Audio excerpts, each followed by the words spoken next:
नमस्कार, Shalini Kaushik law classes में आज आप जानिए एंटी पेपर लीक कानून के बारे में। देश में एंटी पेपर लीक कानून 21 जून 2024 की रात्रि से लागू हो गया है। कार्मिक लोक शिकायत और पेंशन मंत्रालय द्वारा इसकी अधिसूचना जारी कर दी गई है। फरवरी में संसद में पारित इस कानून के लागू होने के बाद अब पेपर लीक करने का दोषी पाए जाने पर 10 साल की कैद से लेकर 1 करोड़ रुपए के जुर्माने का प्रावधान है। वहीं परीक्षा में अनुचित साधनों का इस्तेमाल करने पर 3 से 5 साल की सजा और 10 लाख रुपए तक का जुर्माना लगाया जा सकता है।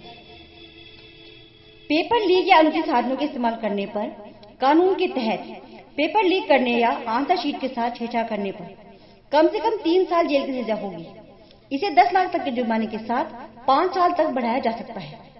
जुर्माना अदा न करने की स्थिति में भारतीय न्याय संहिता 2023, जो अब 1 जुलाई को लागू होने जा रही है, के प्रावधानों के अंतर्गत कारावास की अतिरिक्त सजा दी जाएगी। 12 फरवरी 2024 को इस कानून को मंजूरी मिली थी। Public examination prevention of unfair means act इसी साल 6 फरवरी को लोकसभा और 9 फरवरी को राज्यसभा से पारित हुआ था। राष्ट्रपति द्रौपदी मुर्मू द्वारा 12 फरवरी को बिल को मंजूरी देकर इसे कानून में बदल दिया गया था।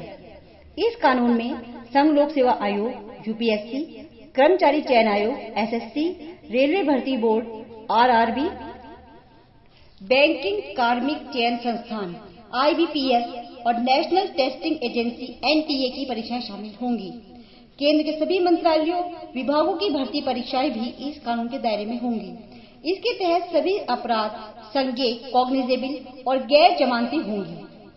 एंटी पेपर लीक कानून में यदि अपराध किसी निदेशक, वरिष्ठ प्रबंधन या सेवा प्रदाता फर्म के प्रभारी व्यक्तियों की सहमति या मिलीभगत से किया गया है तो उन्हें 3 से 10 वर्षों की जेल और 1 करोड़ रुपए जुर्माने से दंडित किया जाएगा।